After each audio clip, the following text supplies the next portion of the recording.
tour. You just don't mess with the beast before. All right, here we are now. We got the former X Division champion, the Canadian Destroyer, Maple Leaf Muscle, Petey Williams. Petey Daddy, you there? Oh, I'm here, Daddy. Are you here? Yeah, hey, we use Daddy. You guys in Canada and California don't use Daddy. We've been trying to bring it back. You know, we're fans of the Southern style. You know what I mean? You put him over, Sensei. You put him over. He just started laughing. He didn't know what to say. Hey, man, we use Daddy like crazy because I mean that's an old wrestling term. People always lose track of all the cool old wrestling shit, man. I hear you. My wife's from Cali, so she brings all the Cali stuff to me. Oh, look at that. Remember the one? Remember Stoked? Remember that one? Oh, yeah. No. Those guys the guys out in California don't use Daddy. We're in the Midwest. The guys like Mr. California there, he doesn't use Daddy. He says his wife calls him Daddy. I guess all the Mexican chicks out there call all their boyfriends Daddy. It's kind of weird. Oh, okay. Yeah, Petey. I'm from California. The host is in Sensei. He's from St. Louis, brother. So we're in different states. You know what I'm saying? So I'm the one from California. So I got what you said when you said Stoke. I got it. He didn't. You know, he's not from the West Coast. It's all right. I say A lot too. You know, Canadian. California. I've heard it, of course. And bitchin' is another one from California they use a lot. But hey, let's forget Mr. California. Shut the fuck up, Cali. We got to talk to Petey. I mean, we sound like we got all night here, Daddy. Hey, first of all, I was checking out some stuff on you. I mean, everyone knows about TNA because you were like one of the biggest parts of TNA for a long time. But when I was checking it out, seeing the name Scott D'Amore comes up as your trainer. And I never remember seeing Scott D'Amore ever before Team Canada and TNA, but he seems like he trained a lot of dudes. Where did that guy come from? Was he ever involved with like the NWA or WWF in any way or anything? Because he seems like he trained a lot of big guys, but no one really, I don't know from him. Well, he used to be like a job guy in WCW, like back when they filmed, I don't know, Atlanta, wherever they filmed, right? He was friends with Jody Hamilton, and it was Scott's job to get like, Jody would be like, I need 8 guys, for job matches coming up. He'd be like, all right. And I remember one time they were like one guy short, and this one guy, he had like 2 weeks of training under his belt. And he's like, it's all right, just listen to, just if anybody asks, you've been working like, 3 years and you had like, 100 matches or whatever it was. And so this guy's first match ever, job match, was against Stone Cold Steve Austin, like back when he was Steve Austin before he was Stone Cold. Oh, wow. Yeah, Austin just like clotheslined him right in the nose, broke his nose. He's like, this guy's the shit, blah, blah, blah. But yeah, that's where Scott got his first start. He had the wrestling school up in Canada. He did the jobs in WCW. He did some in WWE. He wrestled like, Kurt Angle back before all his charisma and stuff when they were just trying to build him up in dark matches. And then, he trained Rhino and stuff, and, he has just connections all over the place. And then, TNA started, and then he drove down there one time with Sabin because he sent in a tape of for Chris Sabin, and then ever since then he started getting like a writing job there, and and now he has connections all over the place. Like people will still call him in WWE and be like, yeah, we need some guys for like, druids for Undertaker at WrestleMania. Maybe they'll be in Detroit or something like that. Get me some guys for security or whatever, and he'll do it. He just has a lot of connections. He's a good guy to know. That's what I didn't ever remember him doing jobs. I remember the Mulkeys and Barry Horowitz and shit like that as jobbers, but that.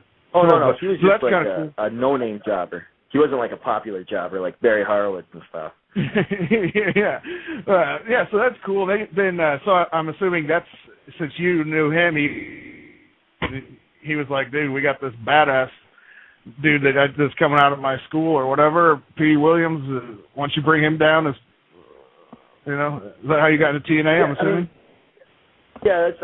What happened was they wanted to get. They started this like International X Cup or something like that, and then first it started off with like Team Mexico. And, they had Hoovy and stuff like that against Team TNA. And then they started, it went over well. Let's do a Team Canada because Scott has all the stroke in Canada, and they wanted Teddy Hart as the captain because he was in TNA for a little bit. Then who else did they want? The original team, they wanted Teddy Hart, Johnny Devine, Harry Smith, who's wrestling as, what's his WWE name now? Like D.H. Smith or something like that in the Hart Foundation. We don't watch it. I know you're talking about. Yeah. And they wanted T.J. Wilson, so both those guys they wanted. Harry had to finish school or something like that, and then T.J. I don't know what happened with T.J. So they brought in, and Teddy said he wouldn't do it without Jack Evans. So it was Teddy, Jack, Johnny Devine, and then I just happened to get there because Harry didn't want to do it, and ever since then, he's got my foot in the door. I impressed him, and then, that's history. Yeah, and so you went there in 2004. How long had you been wrestling before you went into TNA? So I think I started in 2000. So I've been wrestling for 10 years. So, yeah, 4 years or so. And it was really funny because that year I got, Rookie of the Year, by, The Observer or something. I'm like, that's pretty interesting considering I've been wrestling for 4 years. But whatever. You were already, as far as the in-ring goes, you were already awesome. And I don't remember when you won the X Division Championship, but it wasn't too far after that. I mean, how was it you hear guys like Kid Cash complaining and shit about, money and stuff at TNA. Was it really that bad? You hear about, the Hooters waitresses and, all this kind of shit, like the girls working at Sunglasses Hut and shit like that where they just barely paid you anything. Hardly, but you're on TV getting exposure. Was it that bad as those people make it out to sound? At the beginning, it was, but as soon as I signed a contract with TNA, I started in February of 04, and they used me a couple times, and then I still had a day job, and then as soon as I signed my contract, we were doing the pay-per-views weekly, and then we were doing the Fox Sports Net TV show weekly, and Damore said to me, he's like, yeah, you're gonna have to quit your job. And, I made enough money for, 5 years. Right on. And the money's not WWE money, of course, but, we don't also have, our ratings are, 25% of theirs, and our merchandise sales aren't even close to theirs. So, what do you expect? Of course there's not enough money to be floating around. But right. Well, what are you up to now? Do you have any feelers out towards at all? Oh, okay. So what's happening with me now is I've been focusing a lot. Well, two things are going on. I've been focusing a lot with me and the Motor City Machine Guns. We have a band, and we just released our album in September. The name of our band is the High Crusade. You can find us on thehighcrusade.com. And so we've been focusing on that a lot. And then also I'm starting up with this new wrestling company. Their TV show's on MTV2. And it's called, it's Latino-based. It's called Lucha Libre USA. Oh, well, there you go, Sensei. That's Sensei's thing right there. Yeah, I watched that one. That show I watched. We had Puma. We had Puma on that a couple of weeks ago. Yeah, so I didn't see Puma. I wrestled for them once. They were in between. They just finished up their season 1. And then they called me up and they said, we want you to premiere in your season 2.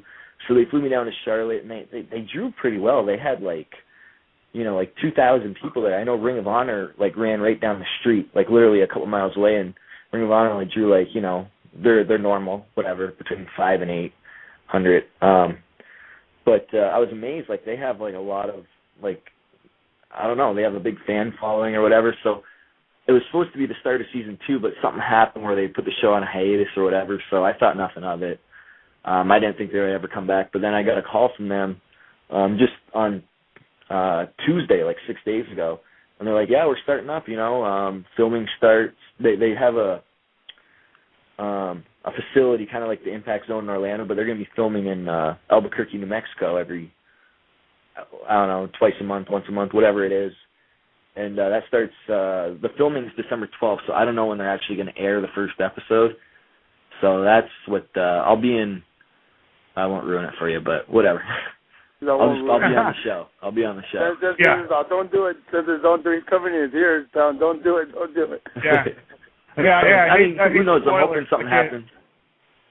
anything with that WWA thing from Florida that was supposed to be taken off and getting all kinds of money behind it and everything? Did you ever hear from them? No, I heard somebody talking about them through my travels, but no, I never heard from them. No, I try to, like, I mean, I'm trying to stay off the radar, you know, like, you know, I have, like, you know, a lot of clients, like, I do a lot of personal training now, and I have a lot of clients and stuff like that, so I've been focusing a lot on that. I just, you know, my wife that's where the money is. Weeks ago. Yeah, it's yeah. way Personal easier. training. Take a bump. That's a single bump. all, and then, yeah. And you do some are you doing bodybuilding competitions and stuff like that too? I remember reading at the time when you were doing the thing with Scott Steiner, people were, you know how the internet is, people that just write shit. You never know if it's true or not, but they were like, oh, he's really focusing on the bodybuilding thing. He's going to do some bodybuilding shows or something. Was that ever like reality, or was that we're talking? No, I have no interest in bodybuilding whatsoever. People have asked me, they're like, oh, you got a great build for bodybuilding, you know, and I'm like, nope, I have no interest whatsoever in bodybuilding. The thing that was great, everybody was like, as soon as I started doing that maple leaf muscle gimmick, people were like, oh man, you know, Petey's on the gas, and I'm like, are you guys kidding me? If you on the scale, I didn't weigh a single pound more. I tanned, you know, I focused a little bit more on my diet to get, like, you know, a little bit more cut up. And that's it. And the thing that was different was I was actually flexing. And when you tell people to look somewhere, like, you know, look at my abs, look at my arms, look at my chest, they're going to look there and say, man, that guy has some muscles. You know, what's he on? Nothing. I just wasn't having you focus on that before. It's all an illusion. Like, it was ridiculous when I heard all that. I didn't gain a single pound. Like, nothing. No, yeah. It looked to me like you just got more shredded up and tan, like exactly what you're saying. Hey, Violence Jack, you're on with Petey Williams, man. He's been talking about his TNA, his band, the High Crusade. Hey, the guy that popped for Petey Williams, this guy's a big fan, Petey. All right. Talk to him, Violence Jack. You're a big fan. You popped for him last week. Pop for him again this week. What's going on, Daddy? Hey, so with you just flexing, what you were doing was working the crowd. Something that lots of guys don't understand nowadays, I guess. That was exactly it. You hit the nail on the head. I mean, if you tell people to look somewhere, especially with wrestling fans, you know, like, look there, you know, the camera's going to pan there, the camera, like, it's all a production. So when you're telling people to focus on a certain thing, they're going to focus. And especially, like, you know, when the commentators, you know, they're the narrators of the show. Like, you know, Mike Tenay and Don West, they'd be like, oh, look at Petey, you know, he looks like he's hitting the gym harder, blah, blah, blah, blah. It's like, no, I've been hitting the gym the exact same. Like, so. Hey, Petey Williams says he's going to be on Lucha Libre USA now. That's what he's up to. They're starting to film him up here for TV finally. Hey, Petey, are they going to change your gimmick? Like, they change everybody else's gimmick? They changed Puma's gimmick. Are you going to use that Petey Williams? Yep, Petey Williams. I'm thinking of, I mean, I might use Maple Leaf Muscle. Like, I own the rights to that. You know, I still wear the same outfit and stuff. I don't know. I'm thinking of, like, you know, put a different name I've been thinking of, but, you know, I'll wait to see. I have to talk to the writers and stuff like that. But, yeah, it's going to be the same. I mean, I'm not wearing a mask or anything. I don't want to ruin anything for you, but, no, it'll be me. You'll know it's me, Petey Williams. Petey Williams. Right, Jack. Sorry, I introduced or, you know, interrupted you. So you're not working with ROH anymore then, right? See, that's the thing. I started back in talks with them. They're going in a different direction too. You're going to notice a lot of changes in ROH coming up in a little bit. They want, you know, they want their people to look in good shape too because they're on TV. Right. But yeah, I've been in talks with them. But I think I'm going to lean towards the MTV deal. Sure. I don't know. With that MTV deal, are you allowed? I mean, I assume with the MTV deal, you can still do indies and stuff, maybe, but probably not Dragon's Gate. You could do anything that is not like televised, apparently. Right. Like, you know, so I heard no Ring of Honor, no TNA, no WWE. Right. So, Well, they still got but I mean, I've been working with MTV based on a handshake. There's been no contract or whatever, so handshake. We'll see what happens. I'm still a free agent as we stand, but you know, I'm leaning towards MTV. I like their schedule. I like what they're doing with the product. You know, I just think that'll be the best for me, considering what I have going on with my band, with my training. You know, my wife and I just had a baby 2 weeks old, so I still want to be a family man. So I think it's gonna be the best for me. What I haven't heard your band before. What is your band? What is it, like a punk rock band or? You know, like people reviewed our album, and I've heard people say like, oh, you know, they're kind of like, you know, rock, but then this song sounds like grunge. This one sounds like punk. This one sounds like, you know, Rage Against the Machine. This one sounds like Stone Temple Pilots. The best way I could put it, we're kind of like a, you know, like a garage rock type band. Garage rock. I mean, you could listen to some samples. I don't think it's the best songs on our website, but if you go to the highcrusade.com, you could order the album too. I think the album's only like $10 or $12 or whatever. You could also get it like an online. You can order it online, so you don't have to have the actual physical CD. And I think you get like a bonus track with it. It's not on the album. Well, if you guys need any Midwest shows, Sensei can hook that up. Sensei already has it. Right, Sensei already has your album, Petey. Yeah, I'm gonna play when we go when we. Hey, oh, Mr. California, you're killing me. Hey, yeah, on the way out, I'm gonna play a High Crusade song so people will be able to hear what it sounds like and everything.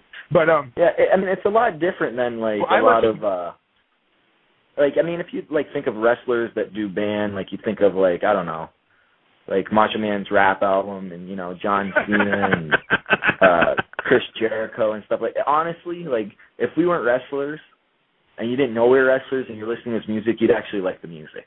Just because we were all like musicians prior to being wrestlers. It wasn't like we're wrestlers, oh, let's be musicians now. No, it wasn't like that. I've been playing guitar for, you know, longer than I've been wrestling, so. So you realize there is a stigma. Oh, yeah, that's why. I mean, but you know what? A lot of the people that already bought the album are wrestling fans.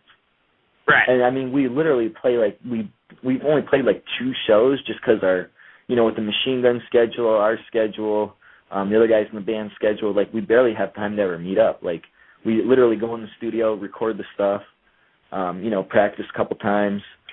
But, you know, we're talented musicians, so we could throw stuff together, like, pretty quick. Even though we spent a lot of time on the album, we spent over, like, a year on it just because, you know, our schedules don't match up. But, yeah, I know there's a stigma to it, like, oh, you know, they're wrestlers, but you're going to be surprised. I mean, that's when people reviewed our album, like, on wrestling websites and stuff like that. You know, they were surprised of how well we were, considering we were wrestlers. Right. Well, you know, people. I heard their Violence Jack. I heard the original demos that were on MySpace. It sounded way more punk rock style on the demos, but when the newer stuff is more rock and rolly. Alex Shelley is the singer. He's a pretty good singer too, really. I mean, not and I mean that's my biggest gripe with most bands is like the singers usually suck ass, but Alex Shelley's a good singer, so. You know, I think people like it. At least they could go check it out. There's songs on YouTube too. If people don't, if you go listen to the ones on the highcrusade.com, then people put them up there on YouTube too. I don't know if the videos or what, but I saw them when I was clicking around. There was one live show. Somebody tried to record it, but it was like all dark and the sound is all like he's trying to record it through a camera, and I'm like, okay, whatever. Yeah. No, no. You can't ever judge any band on a video camera recording. It doesn't matter if it's the Rolling Stones or the High Crusade or anybody. It's always going to suck, no matter what it is. So that doesn't count. We don't count those. But okay. Well, if we bring you guys out here to the Midwest, and if we do get a lot of wrestling fans there, you have to at least throw one unprotected chair shot just so I can watch all these people cry about it online afterwards. All right. Sounds like a good deal. All right. Well, hey, That's probably. I'm running out of time right now, Petey. One more question, brother. That's okay. Make it quick there, Mr. California. Petey, let me ask you a question. My favorite move of all time. How did you came about making the Canadian Destroyer, brother? I don't know. You just jumped one time in training and it just came out, or what? I think we botched a sunset flip on a new kid in class, and he held onto my legs. He wasn't supposed to. When he landed on his head, and everybody was like, "Oh, that's cool. Do that again." And I'm like, "All right." It's not much of a story. I mean, and there it is, brother. The Canadian Destroyer. It is all right, Petey. It's awesome to talk to you, and everyone needs to go to the highcrusade.com and buy that CD. It's only $10 if you get the download version. PeteyWilliams.com if you want to keep up with the Canadian. And he's going to be on Lucha Libre USA, which is good news because I get that channel. I don't get the Ring of Honor channel. So, and I think most of the countries are probably the same way. And it's in English, the show, so everyone can watch it and have a good time. So, all right, Petey, thanks a lot, man. And hopefully we'll be seeing you on MTV too. All right, sounds good. Thanks, guys.